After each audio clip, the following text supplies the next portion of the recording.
अस्सलाम वालेकुम स्टूडेंट, सरतिबाक अहमद आपकी खिदमत में फिर हाजिर हैं और केमिस्ट्री का अगला टॉपिक है हमारा इलेक्ट्रॉनिक कॉन्फ़िगरेशन। और इलेक्ट्रॉनिक कॉन्फ़िगरेशन में हम कॉन्सेप्ट सीखेंगे। देखिए डेफिनेशन, इलेक्ट्रॉनिक कॉन्फ़िगरेशन जो एलिमेंट्स होते हैं, एलिमेंट्स का जो एटॉमिक नंबर होता है उससे हमें इलेक्ट्रॉनिक कॉन्फ़िगरेशन इलेक्ट्रॉन को डिस्ट्रीब्यूट करके फिल करना होता है, वो सीख रहे हैं आप। ठीक है, सीखेंगे सबसे पहले इसका कॉन्सेप्ट, और इसी मेन ऑर्बिट में या मेन शेल के अंदर और शेल्स भी होते हैं जिन्हें हम कहते हैं सब एनर्जी लेवल्स। ठीक है, उसका कॉन्सेप्ट भी सीखेंगे।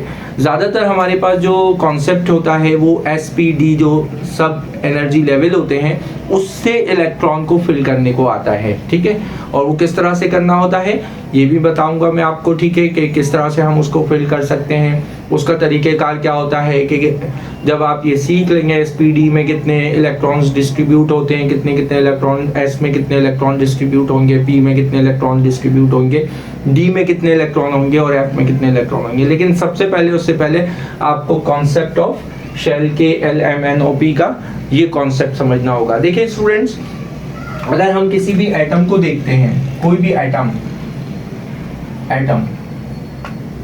जैसे आपने सब एटॉमिक पार्टिकल एटम में पढ़ते हैं, इलेक्ट्रॉन, प्रोटॉन, न्यूट्रॉन, इसी तरह शेल्स के भी कुछ सब एनर्जी लेवल होते हैं, उसको हम कहते हैं SPDF। ठीक है, ये हमें अभी इस टॉपिक पे नहीं आ रहा हूं मैं, पहले हमें KLMNO मेन एनर्जी लेवल सीखना होगा कि मेन एनर्जी लेवल क्या है। जब भी हम कोई इलेक्ट्रॉन्स या किसी भी एटम को देखते हैं, कोई भी एटम है, ये एक एटम है।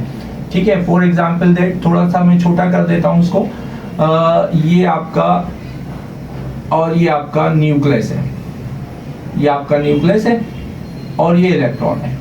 ठीक है, ये इलेक्ट्रॉन है। अब न्यूक्लियस जो है वो तो सेंटर में होता है, ये सबको पता है, न्यूक्लियस सेंटर में होता है और न्यूक्लियस में प्रोटॉन और न्यूट्रॉन मौजूद होता है, और उसके बाहर इलेक्ट्रॉन होता है। न्यूक्लियस के बाहर इलेक्ट्रॉन होता है, यानी एटम के अंदर होता है। ये इसका कौन सा पार्ट कहलाता है? एक्स्ट्रा न्यूक्लियर पार्ट कहलाता है। इलेक्ट्रॉन रिवॉल्व करता रहता है एक्स्ट्रा न्यूक्लियर पार्ट में। अब देखिए, ये वाला जो शेल है, ये एनर्जी है इसकी, ये इसकी एनर्जी है। अब जैसे ये एनर्जी हासिल कर लेगा, कहीं से भी हासिल करेगा, जैसे फोटोन को ये खा लेता है तो इसकी एनर्जी बढ़ जाती है, तो ये इसका एक और शेल हो जाएगा। ठीक है, फिर ये इसका एनर्जी और बढ़ जाएगी, फिर इसका एक और शेल हो जाएगा, फिर इसका एक और शेल हो जाएगा, ये फिर इसका ये एक और शेल हो जाएगा। इस तरह से शेल्स जो हैं वो बढ़ रहे हैं। अब इसका कॉन्सेप्ट समझ लो, कॉन्सेप्ट क्या हुआ इसका। ये जो फर्स्ट एनर्जी लेवल है, इस एनर्जी लेवल को हम स्टेशनरी एनर्जी भी कहते हैं, स्टेशनरी लेवल भी कहते हैं, इसको हम फिक्स एनर्जी लेवल भी कहते हैं। ठीक है, ये फिक्स एनर्जी लेवल भी होता है और ये ग्राउंड स्टेट भी कहलाता है। ये इसके तीन नाम है फर्स्ट एनर्जी। ये जो फर्स्ट एनर्जी है इसका नाम है K, मेन एनर्जी लेवल है K नाम है। इसके बाद ये सेकंड में चला जाएगा, तो सेकंड में हम इसको रखते हैं L। इसके बाद आपके पास आ जाता है M, फिर आ जाता है N और फिर आ जाता है O। इस तरह से शेल्स बढ़ते हैं। अब ये जो फर्स्ट एनर्जी लेवल है जिसे हम K कह रहे हैं, ऑर्बिट K है ये, इसको हम कहते हैं क्वांटम नंबर 1, फिर ये है क्वांटम नंबर 2, फिर quantum number 3, quantum number 4, quantum number 5। इसका मतलब ये हुआ कि आपके पास main energy level, main energy level क्या है, जिसे हम कह रहे हैं KLMNOP, जो भी है, ये मेन एनर्जी लेवल है इसके। ठीक है, और इसके अंदर KLM में डिस्ट्रीब्यूशन होती है इलेक्ट्रॉन्स की। ठीक, और ये क्या है, 1 2 3 4 5 6, ये कहलाते हैं क्वांटम नंबर, जिसे हम N से डिनोट करते हैं। 1 2 3 4 5 6 7 8 9 10 एंड सो ऑन। ठीक है, ये इसके क्वांटम नंबर हैं 1 2 3, और ये इसका एनर्जी लेवल है, और इस एनर्जी लेवल को ऑर्बिट भी कहते हैं, शेल्स भी कहते हैं, मेन एनर्जी लेवल भी कहते हैं। ठीक है, एक बात तो ये हो गई। अब ये चेक करेंगे कि ये जो K शेल है, इस K शेल में कितने इलेक्ट्रॉन डिस्ट्रीब्यूट होते हैं। तो हमारे पास एक फार्मूला है, नॉर्मल हमारे पास एक फार्मूला है इसको चेक करने का, ठीक है, याद रखिएगा, और वो है 2n स्क्वायर, ठीक है। इससे हम देखेंगे कि अगर फर्स्ट ऑर्बिट है तो फर्स्ट क्वांटम नंबर है, n कितना हुआ फर्स्ट, तो 1 पुट कर देंगे। अगर second energy level, main energy level L है, L में कितने इलेक्ट्रॉन्स आएंगे, तो हम 2 रखेंगे, n की जगह 2 रखेंगे। मसलन अब कहते हैं फर्स्ट एनर्जी लेवल, K में कितने इलेक्ट्रॉन्स आते हैं, तो हम देखते हैं K में कितने इलेक्ट्रॉन्स है, 2, और ये फर्स्ट क्वांटम नंबर है, n की जगह 1 लगाएंगे, स्क्वायर करेंगे 2, तो 2 इलेक्ट्रॉन्स आएंगे फर्स्ट एनर्जी लेवल में। कितने इलेक्ट्रॉन्स आ गए, 2 इलेक्ट्रॉन्स आ गए, ठीक है, इसमें 2 इलेक्ट्रॉन्स होंगे। इसके बाद हम कहेंगे second energy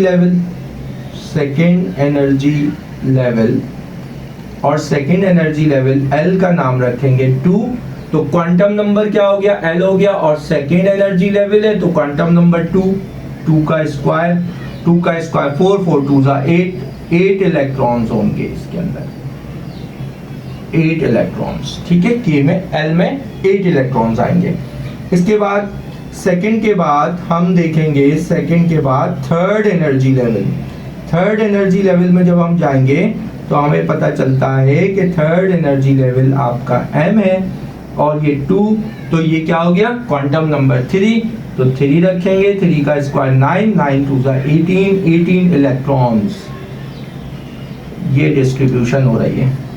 fourth energy level हमारे पास, फोर्थ एनर्जी लेवल कौन सा शेल है, हमारे पास शेल आ गया n और इसके अंदर आ गया 2, ये 4 का square is equal to 16 2 32 electrons, ये 32 इलेक्ट्रॉन्स हो गए आपके। इस तरह से डिस्ट्रीब्यूशन होती है KLMNOP में। जिस तरह से आपका शेल्स बढ़ेगा, क्वांटम नंबर बढ़ जाएगा, उतने ही उसके इलेक्ट्रॉन डिस्ट्रीब्यूट होंगे।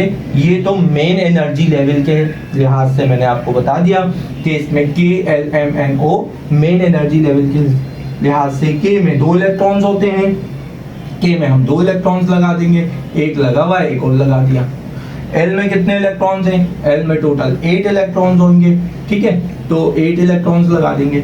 इसी तरह M में हम कितने लगा देंगे, 18 लगा देंगे। इस तरह से इलेक्ट्रॉन्स की डिस्ट्रीब्यूशन हो रही है। ये किस लिहाज से हो रही है, KLMNOP, ये मेन एनर्जी लेवल के लिहाज से आप डिस्ट्रीब्यूट कर रहे हैं इलेक्ट्रॉन को। एक तरीका तो ये हो गया, ठीक है। दूसरा मेथड है students, concept of subshell, SPD। अब ये सबशेल क्या होता है, ठीक है, मैंने क्या कहा, मैंने इनको क्या कहा है, KLMNO को, ये मैंने कहा है इसको कि ये मेन एनर्जी लेवल है। याद रखें आप, ये जो हमारे पास मेन एनर्जी लेवल है, मेन एनर्जी लेवल क्या है, KLMNO है।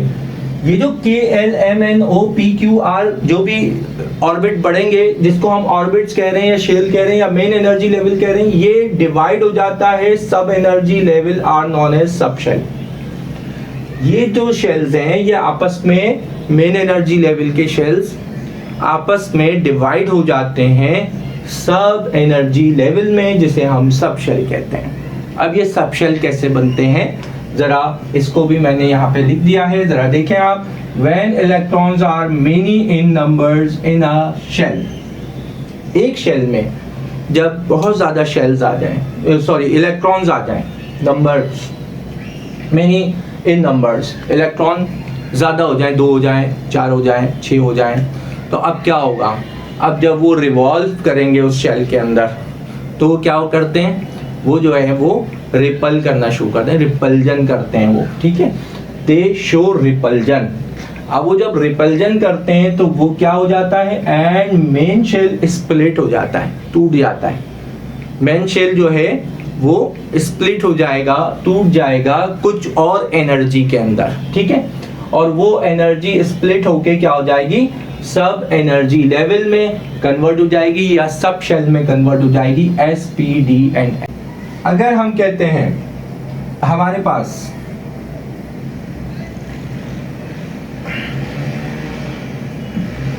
ये एक एस ऑर्बिट है,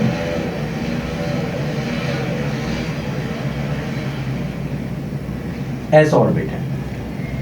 तो एस ऑर्बिट में 2 इलेक्ट्रॉन्स आते हैं, एस ऑर्बिट के अंदर 2 इलेक्ट्रॉन्स होते हैं, 1 2 इलेक्ट्रॉन्स एस ऑर्बिट में सिर्फ और सिर्फ 2 इलेक्ट्रॉन्स होते हैं और एस सब शेल कहलाएगा, सब शेल।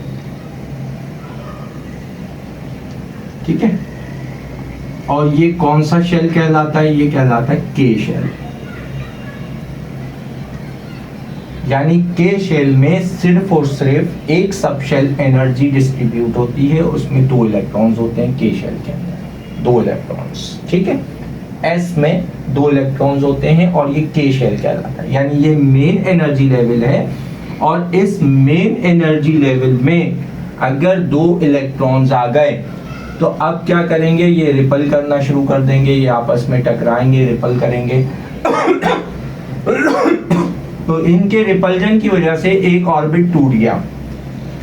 जब इसमें स्प्लिट हुआ ऑर्बिट, तो वो ऑर्बिट क्या था? वो ऑर्बिट जो है वो एस था।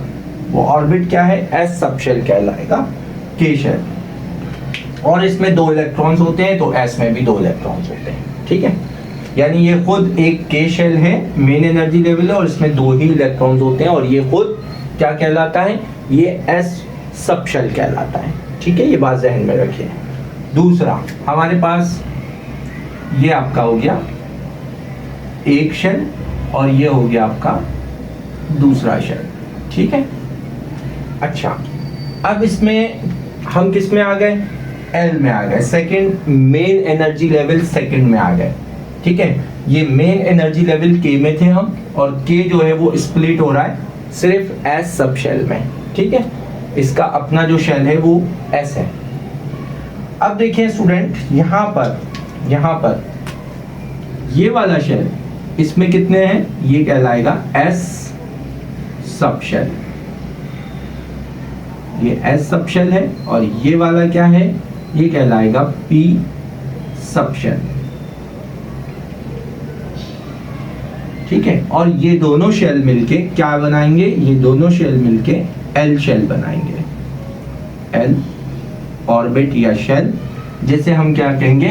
मेन एनर्जी लेवल तो एल है, लेकिन ये जो मेन एनर्जी लेवल है ये किस में डिस्ट्रीब्यूट हो रहा है? स्प्लिट हो रहा है, एस और पी में डिस्ट्रीब्यूट हो रहा है। ठीक है, स्प्लिट किस में हो रहा है? एस और पी में। जब ये एस और पी में हो रहा है तो पहले में तो 2 शेल आ गए, 2 इलेक्ट्रॉन से, लेकिन दूसरे में कितने हैं? 2 4 और 2 6। ठीक है, अब जहन में रखिएगा, यहाँ पे जहन में रखिएगा कि एस में तो 2 आते हैं, पहले शेल में हमेशा 2 इलेक्ट्रॉन्स होते हैं, पहले शेल में 2 इलेक्ट्रॉन्स हैं।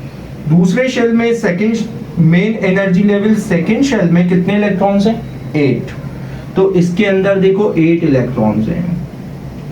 आप कहोगे सर कैसे 8 इलेक्ट्रॉन्स हैं इसके अंदर, आपने कैसे कह दिया? ये तो हमें कैसे दिख रहा है? एस में 2 और पी में 6, टोटल मिला के कितने हो गए? एस में 2 पी में 6, टोटल मिला के कितने हो गए? 8 इलेक्ट्रॉन्स। अब ये ऐसे स्प्लिट हो रहा है।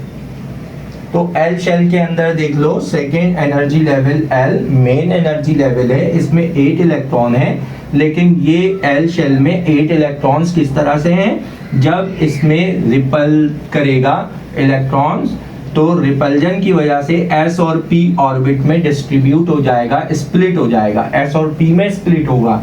जब ये एस और पी में स्प्लिट हो जाएगा तो हम कहेंगे एक पहला वाला एस ऑर्बिट होता है, दूसरा वाला पी ऑर्बिट होता है, और ये दोनों मिक्स कर दें अगर तो 8 इलेक्ट्रॉन्स बन जाते हैं। इन दोनों की जो एनर्जी है वो एल शेल कहलाती है। इन दोनों की मेन एनर्जी क्या हो जाएगी? एल शेल हो जाएगी। ठीक है, इन दोनों को अगर हम आपस में जोड़ दें तो एक और एनर्जी बढ़ जाएगी, जिसे हम क्या कहेंगे? एल एनर्जी, यानी एल ऑर्बिट कहलाएंगे, और उसको हम क्या कहेंगे? उसमें 8 इलेक्ट्रॉन्स आ जाएंगे। यहाँ पे 8 इलेक्ट्रॉन्स होते हैं मेन एनर्जी लेवल। इसके बाद आपके पास आता है एक और आपका है, ये देखें, एक शेल, 2 शेल और ये 3 शेल, ये आ गया। ठीक, ये बता रहा हूँ डिस्ट्रीब्यूशन कैसे हो रही है। अब आपने देखें पहला वाला क्या है, फर्स्ट वाले को हम कहते हैं एस सब शेल, ये एस सब शेल है। दूसरे वाले को हम क्या कहते हैं, पी सब शेल, ये पी सब शेल है, स्प्लिट कर रहा है। और तीसरे वाले को हम क्या कहते हैं, तीसरे वाले को हम कहते हैं डी सब शेल, डी सब शेल। ठीक है, डी सब शेल हो गया। अच्छा, अब ये तीनों की एनर्जी मिलकर एक मेन एनर्जी बनाती है जिसे हम कहते हैं एम शेल। ये कहलाता है main energy level, M orbits या शेल। और इस इलेक्ट्रॉन में एम के अंदर कितने इलेक्ट्रॉन्स होते हैं, 18 इलेक्ट्रॉन्स होते हैं। देखिए अब आपको मैं दिखाता हूं कि 18 इलेक्ट्रॉन्स कैसे हैं। एस में हमेशा 2 इलेक्ट्रॉन्स होते हैं, तो मैंने लिख दिया एस में 2 इलेक्ट्रॉन्स हैं। पी में हमेशा 6 इलेक्ट्रॉन्स होते हैं, पी में डिस्ट्रीब्यूट करेगा 6 इलेक्ट्रॉन्स। और डी में याद रखें हमेशा 10 इलेक्ट्रॉन्स होते हैं, तो डी में डिस्ट्रीब्यूट कर रहा है ये 10 इलेक्ट्रॉन्स। 2 4 6 8 10। ठीक है, एस में 2 इलेक्ट्रॉन, पी में 6 इलेक्ट्रॉन और इसमें 10 इलेक्ट्रॉन आ गए। ठीक, तो टोटल कितने हो गए देख लो। M shell main energy level है और उसमें टोटल इलेक्ट्रॉन्स कितने हैं, 18। तो हम यहां पर क्या लिखेंगे, 18 इलेक्ट्रॉन्स। इसमें 2 इलेक्ट्रॉन्स थे, 2 इलेक्ट्रॉन्स आ रहे हैं के अंदर, लेकिन यहाँ पे कितने हैं, 18 इलेक्ट्रॉन्स हैं। देख लो 18 इलेक्ट्रॉन्स आ रहे हैं यहाँ पर, ये लिख दिया हमने 18 इलेक्ट्रॉन्स। ठीक है, इसके बाद देखें एक और शेल आता है आपके पास, मजीद एक शेल। अब इन तीनों शेल्स की एनर्जी को अगर मिक्स कर दें तो एक शेल बन जाएगा मेन एनर्जी लेवल का, मोटा सा एक शेल बनेगा। जाहिर है 3 एनर्जी लेवल अगर मिला दें तो एक थोड़ा इन लाइन से तो मोटी लाइन बनेगी ना, थोड़ा एनर्जी ज्यादा बन जाएगा। तो एनर्जी ज्यादा होगी तो क्या होगा, वो एम की एनर्जी होगी, मेन एनर्जी। इन दोनों को मिलाएंगे एल की एनर्जी बन जाएगी और एल में टोटल 8 इलेक्ट्रॉन्स हो जाएंगे। और के में तो एक ही एस ऑर्बिट होता है सिर्फ, तो एस ऑर्बिट ही दिखाएंगे के अंदर। पहले में एस ऑर्बिट होता है, 2 इलेक्ट्रॉन्स होते हैं, 2 इलेक्ट्रॉन्स होते हैं, तो के में भी 2 होते हैं, तो के में 2 दिखा रहा है। ठीक है, बिल्कुल इसी तरह एक और है आपके पास, ये आपका हो गया एस, ये आपका हो गया ब्रेक करके पी, ये आपका हो गया डी और ये आपका हो गया एक और शेल एफ। ठीक है, अब आप देखें फर्स्ट शेल कौन सा है, फर्स्ट शेल है एस, एस सब शेल। दूसरा वाला कौन सा है, पी सब शेल।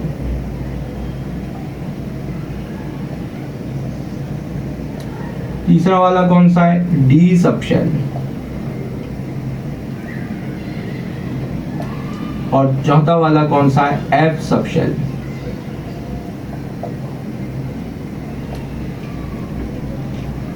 ठीक है, अब देखें हमें पता है कि पी एस में 2 इलेक्ट्रॉन्स होते हैं, एस में 2 लगा दिया। पी में कितने होते हैं, 2 4 और 6 इलेक्ट्रॉन होते हैं। डी में कितने होते हैं, 10 होते हैं, 2 4 5 6 7 8 9 10।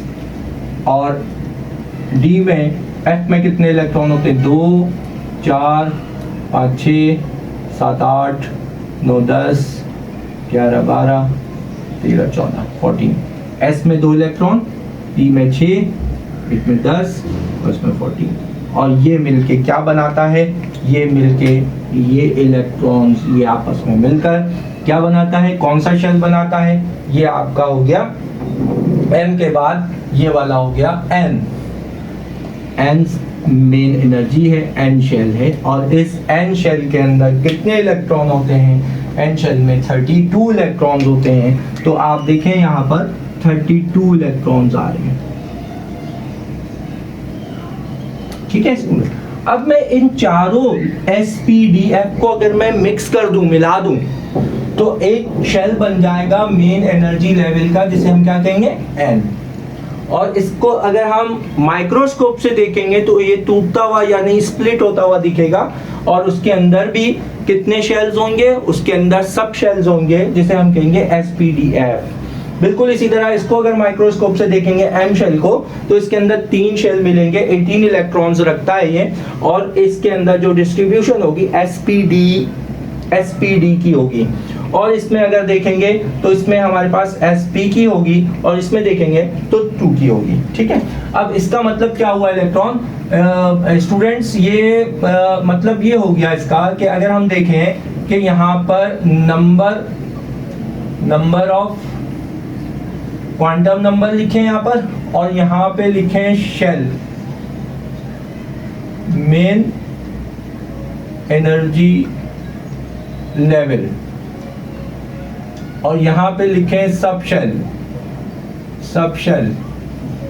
यहां पे अगर मैं लिखता हूं, अगर क्वांटम नंबर 1 है तो मेन एनर्जी लेवल क्या है K, और सब शेल क्या है इसका S, ओनली S, सिर्फ और सिर्फ S होता है इसका सब शेल।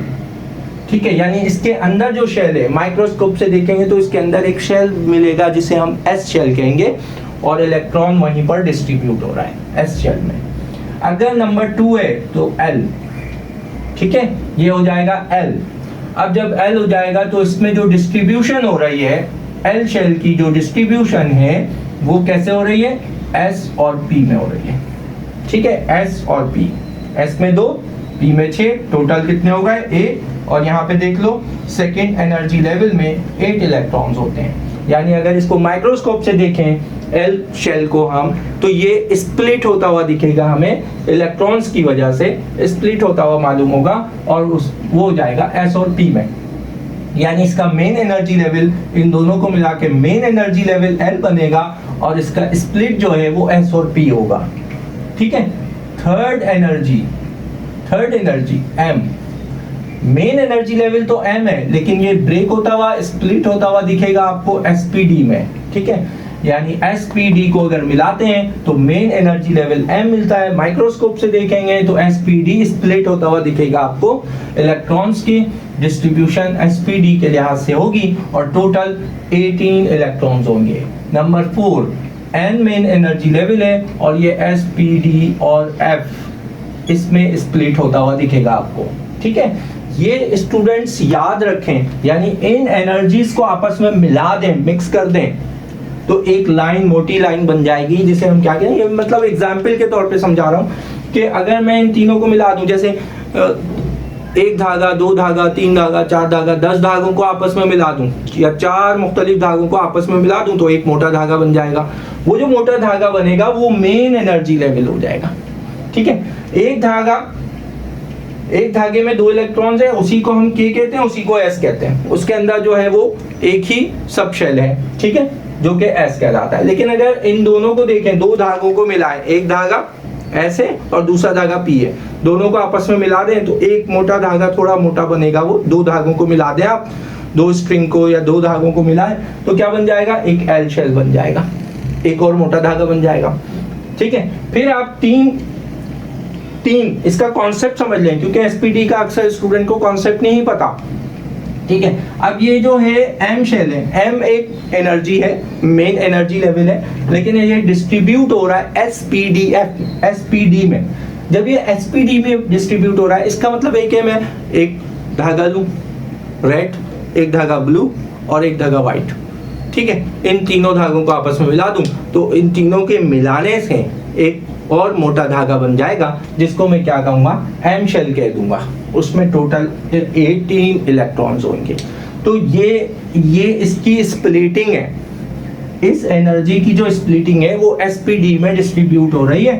S में हमेशा 2 इलेक्ट्रॉन होते हैं, P में हमेशा 6 इलेक्ट्रॉन होते हैं, और D में हमेशा 10 इलेक्ट्रॉन होते हैं। अच्छा, इससे कम हो सकते हैं, मैक्सिमम जो है वो 10 होते हैं, मैक्सिमम जो है वो 6 होते हैं, मैक्सिमम जो है वो 2 होते हैं। ठीक है, इसी तरह आप आगे ऑर्बिट देखेंगे तो N मेन एनर्जी लेवल है, इस N मेन एनर्जी लेवल को डिस्ट्रीब्यूट करते हैं जब, यानी ये रिपल करता है जब, रिपल्जन होती है जब, तो SPDF में होती है।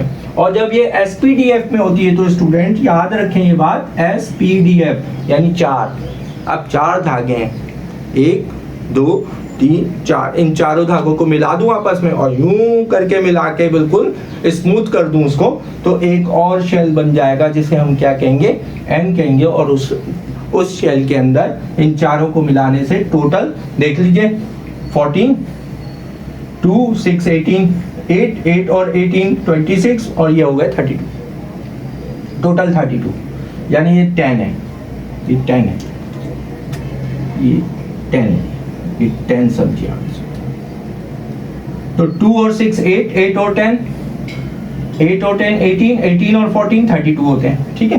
तो S यानी कि स्प्लिट का मतलब ये हुआ कि ये जो मेन एनर्जी है, ये जो मेन एनर्जी है, ये स्प्लिट कैसे हो रहा है, ठीक है।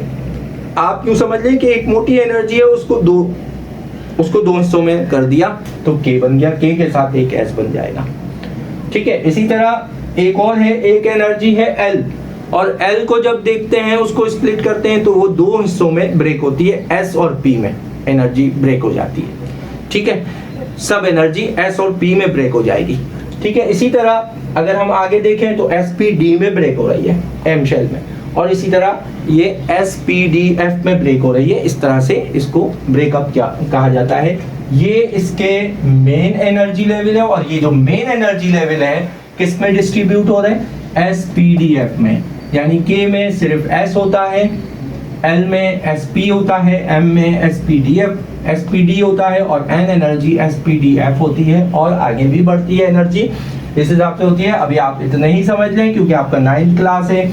और SPD में अब याद रखें स्टूडेंट, एक खास बात है इसके अंदर, याद रखें इलेक्ट्रॉन की डिस्ट्रीब्यूशन कैसे होती है, ठीक है। फर्स्ट सब शेल, पहला सब शेल जो है आपका फर्स्ट सब शेल, ठीक है, S होता है और S में 2 इलेक्ट्रॉन्स होते हैं। सेकेंड सब शेल P होता है, P में 6 इलेक्ट्रॉन्स होते हैं। थर्ड सब शेल D होता है और D में 10 इलेक्ट्रॉन होते हैं। फोर्थ सब शेल F होता है और F में 14 इलेक्ट्रॉन्स होते हैं, 14, ठीक है। अच्छा, ये मैक्सिमम है, मतलब S में सिर्फ और सिर्फ 2 इलेक्ट्रॉन्स मैक्सिमम हो सकते हैं, एक जरूर हो सकता है, मिनिमम 1 हो सकता है, मैक्सिमम 2 हो सकता है, 3 नहीं हो सकता इसके अंदर, ये बात ध्यान में रखिएगा। अब जब डिस्ट्रीब्यूट करेंगे हम एलिमेंट के लिहाज से, एटॉमिक नंबर के, एलिमेंट के जो एटॉमिक नंबर होते हैं उस लिहाज से हमें डिस्ट्रीब्यूट करना होगा, तो हम किस तरह से करेंगे ये देख लीजिए। P में मैक्सिमम 6 इलेक्ट्रॉन्स होते हैं, मैक्सिमम 6 इलेक्ट्रॉन्स होते हैं, ये रहा P ऑर्बिट 6 इलेक्ट्रॉन्स हैं, लेकिन L शेल के अंदर S और P दोनों आते हैं, तो देख लो सेकंड एनर्जी लेवल 8 है, 8 इलेक्ट्रॉन, तो P में 6 है और S में 2 है, दोनों मिला के कितने हो जाएंगे, 8 हो जाएंगे। यहाँ पे देख लीजिए M शेल है 18, दोनों तीनों के यहाँ चारों इलेक्ट्रॉन के मिला के 32 हो जाएंगे।